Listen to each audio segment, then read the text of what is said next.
हाय movie शूफियंस, क्या हाल चाल है? आई एम श्योर बहुत बढ़िया होगा। आज हम लाल सिंह चड्ढा के बारे में बात करने वाले हैं। लाल सिंह चड्ढा जो है इसके खिलाफ काफ़ी नेगेटिविटी थी। जो भी रीजंस थे उसके आगे बढ़ते हैं कि ये मूवी कैसी है।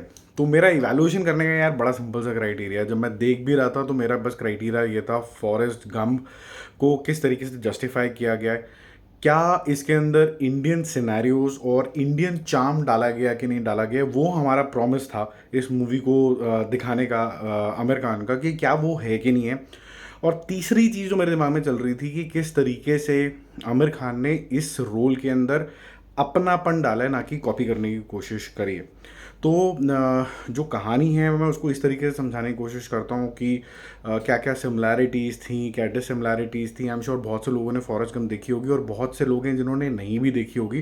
तो मैं कोशिश ये करूँगा कि आपके लिए कुछ भी स्पॉइल ना करूँ, लेकिन फिर भी एक छोटा मोटा कंपैरिजन रखूं ताकि आपको एक फेयर आइडिया मिल जाए कि आपको ये मूवी देखने जाना है कि भी नहीं जाना है। और जहाँ बहुत सारे प्लस पॉइंट भी हैं, वहाँ कुछ चीज़ें बेहतरीन भी हो सकती थी, उसके बारे में भी बात करेंगे। तो लाल सिंह जो चड्ढा है उसका जो कैरेक्टर है, जिस तरीके से वो इंट्रोड्यूस ही होता है मूवी के अंदर, वो काफ़ी बढ़िया तरीके से होता है। जो फर्स्ट इंट्रोडक्शन शॉट है और ट्रेन का ही शॉट है, वो एक ऐसा कैरेक्टर है जो फुल ऑफ लाइफ है, wants to enjoy every moment. और वो जो मोमेंट है, जो लाइवलीनेस है उसकी, वो आपको फर्स्ट सीन जो है ट्रेन वाला उसी में दिख जाता है। फिर जो आगे पीछे की कहानी चलती है जिसके अंदर उसकी स्ट्रगल, क्या कुछ वो लाइफ में गेन करता है, स्पेसिफिकली वो जब वॉर में जाता है या फिर उसकी जो लेग्स ठीक हो जाती हैं, और भी काफ़ी सारे उसके ऐसे माइलस्टोन्स रहे हैं जो आपको अच्छे लगते हैं। और एट द सेम टाइम कि उसने क्या क्या लॉसेस देखे हैं, चाहे वो बुलिंग हो, चाहे लॉस ऑफ पेरेंट्स हो, लव हो, और भी बहुत कुछ है,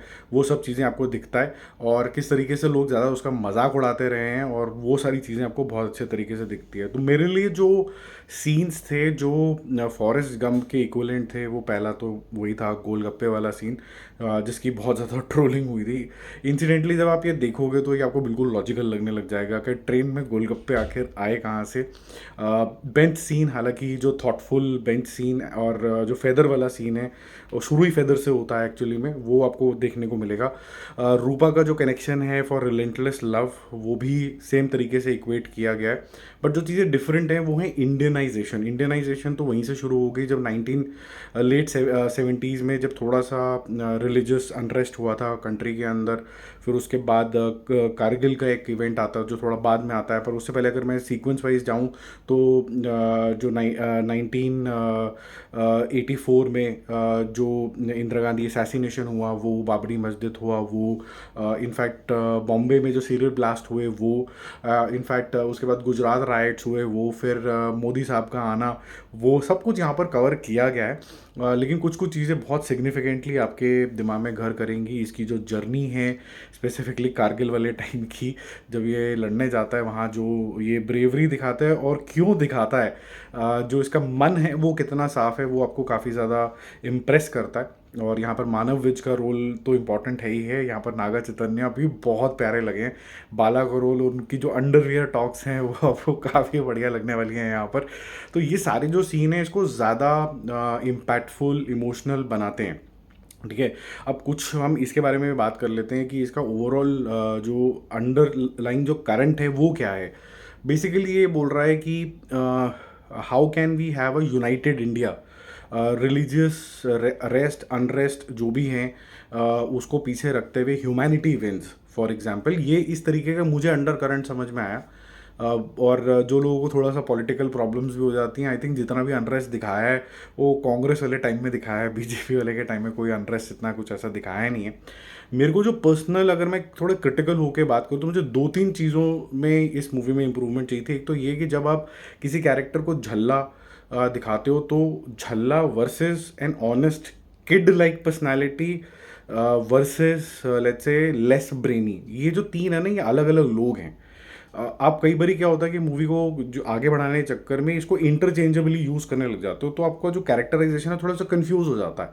तो ये जो मैंने आपको जितने भी सीन्स बताए, और रूपा का लिए भी जो उसका लव है और वो जो रिलेंटलेस है, जो एजेस तक चलता है, वो जो सीन हैं वो और जो सीन्स आपके वॉर सीन्स हैं, या फिर उसके बाद जिस जैसे इसकी लाइफ इम्पैक्ट होती है, अलग अलग जो इंडिया में इवेंट्स हुए हैं, उनसे आपको ये चीज़ समझ में आती है कि डायरेक्टर साहब ने कभी इसको थोड़ा झल्ला, थोड़ा ऑनेस्ट किड और कभी कभी थोड़ा less brainy but full of life and brave दिखाया। तो ये अपनी मर्जी से वो थोड़ा सा टॉगल हुआ है थोड़ा सा, बट वो उसको क्रिएटिव लीप भी बोल सकते हैं। कभी कभी लोग थोड़ा सा क्रिटिकल होंगे तो इस चीज़ को नोटिस करेंगे शायद। दूसरा मुझे लगा कि जो रूपा का जो प्लॉट है वो सीमलेस नहीं आता, वो थोड़ा सा मुझे ऐसा लगता है कि यार थोड़ा स्लो डाउन कर रहा था मूवी को, बहुत नेचुरल तरीके से वो फिट नहीं हो रहा था। और टू मच टू कंज्यूम है, बहुत कुछ होता है इस भाई की लाइफ में, वो चीज़ मुझे लगी। बट एक चीज़ मुझे यहाँ पर बहुत डिस्टिंक्ट तरीके से अच्छी लगी, जो इस मूवी का काफ़ी डिस्टिंक्शन फैक्टर है फॉरेस्ट गम से, आई थिंक वो ये है कि अगर फॉरेस्ट गम की आप लाइव देखोगे तो ये सारे इवेंट्स उसके आसपास हो रहे होते हैं और वो उसको पार्टिसिपेट कर रहा होता है। यहाँ पर काफ़ी सारे इवेंट्स हैं early in the life also of his, जो वो जिसकी वजह से उसकी लाइफ वो बन जाती जो वो आज है। मैं ज़्यादा बता नहीं सकता हूँ क्योंकि वो फिर आपको थोड़ा स्पॉइलर हो जाएगा। वो यही इसका डिफरेंशिएटर है, यही चीज़ वो अलग लेके आते हैं यहाँ पर। तो आप देखो, मेरे ख्याल से ये जो मूवी है ये ठीक ठाक बनी है, अच्छा जस्टिस करती है एक रीमेक को, इमोशनल भी करती है हर टाइम पे, एक मैसेज भी देने की कोशिश करती है। मेरे को अगर ऐसा बोलने में कोई हिचक नहीं है कि अगर किसी ने फॉरेस्ट गंप नहीं देखी, अगर वो पहली बार देखता है तो काफ़ी इमोशनल होके निकलेगा। जिन्होंने देखी है तो उनको क्या होने वाला है वो जर्नी समझ में आएगी, लेकिन एट द सेम टाइम इसकी लाइफ में ये सारे जो इवेंट हैं इंडिया के इवेंट से कैसे जुड़े हुए हैं एंड नॉट विद दैट फरंगी यूएस इवेंट्स, वो चीज़ आपको काफ़ी ज़्यादा फ्रेश लगेगी। तो मेरा मूवी शूवी स्कोर जो रहेगा इसके लिए रहेगा 8.5 out of 10। Well made movie with few glitches here and there, थोड़ी लंबी भी है, वो भी एक ग्लिच है, थोड़ा और शॉर्ट कर दिया जाता है। कुछ लोग शायद ये भी बोले कि आज के टाइम के हिसाब से ये जो मैसेजिंग वगैरह है ये कितनी ज़्यादा रेलेवेंट है, और जो आज चलन चल रहा है उसके हिसाब से कितने ज़्यादा रेलेवेंट है, वो भी एक क्वेश्चन मार्क हो सकता है इस मूवी को लेके। बाकी हम जल्दी मिलेंगे एक और रिव्यू के साथ। Don't forget to subscribe the channel. Bye bye.